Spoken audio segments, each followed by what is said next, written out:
Representative Heather Boyd.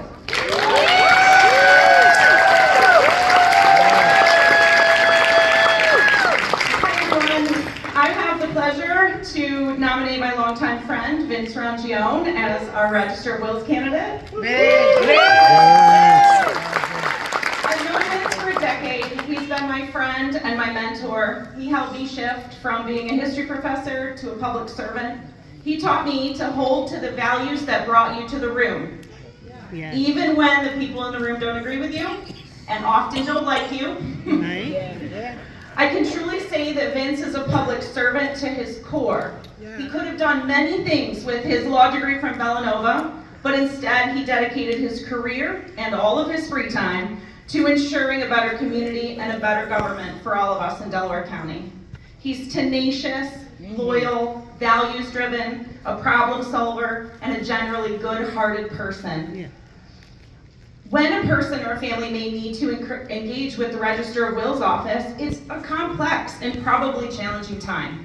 And as someone who has relied on Vince's advice, expertise, and friendship during difficult times, I can assure you that Delaware County residents will benefit greatly from Vince's continued commitment to his role as Register of Wills. The office will be in good hands, and I hereby nominate Vince Rongione as our Democratic candidate for Register of Wills.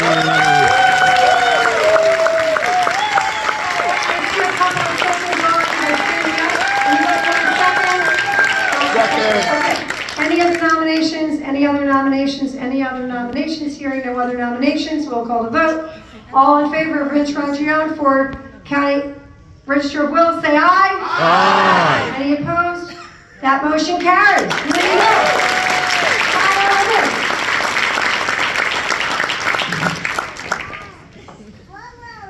Oh, thank you, thank you, thank you. That was absolutely incredible.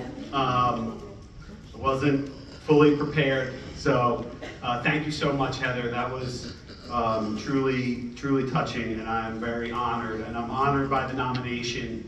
I can't tell you as a longtime committee member how much this means to me and how much I appreciate the work that you all do for our communities.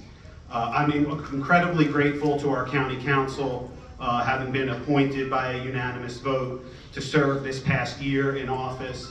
And you have my absolute promise and word that no one will work harder to make sure that people understand that our government can and should be a force for good every day in people's lives.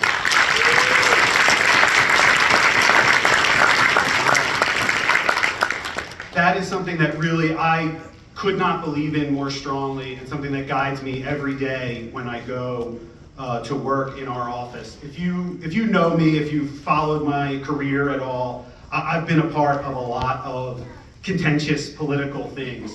But what is truly wonderful about the Register of Wills office is we just help people every day, all day. People come in difficult times, in joyous times. We issue marriage licenses, we help people every day, and it is wonderful.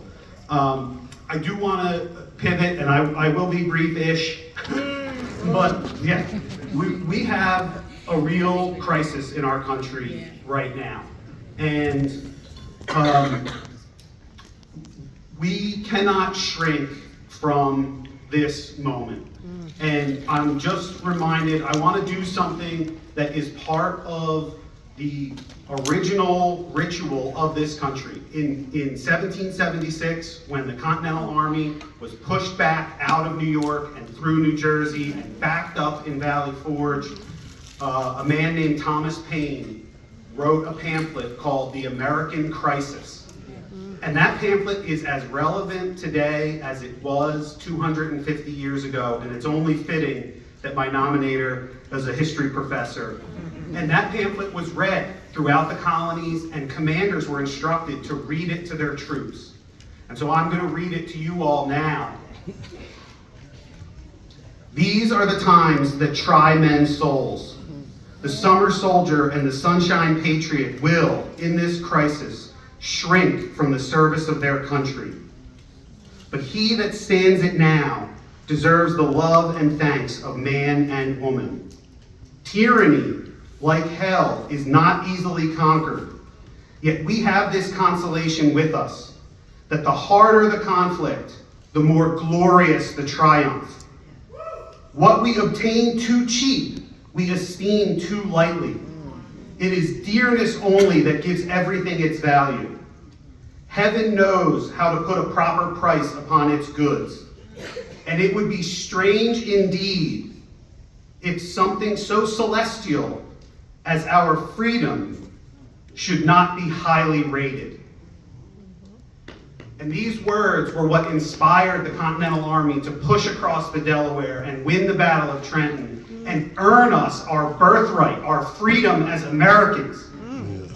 And there is nothing less than our freedom on the line in these elections and in these moments. Are we going to let them take our freedom? No! Are we going to stand up and fight and push back? Yes! Are we patriots in this room? Yes! Thank you so much for your support. Yes.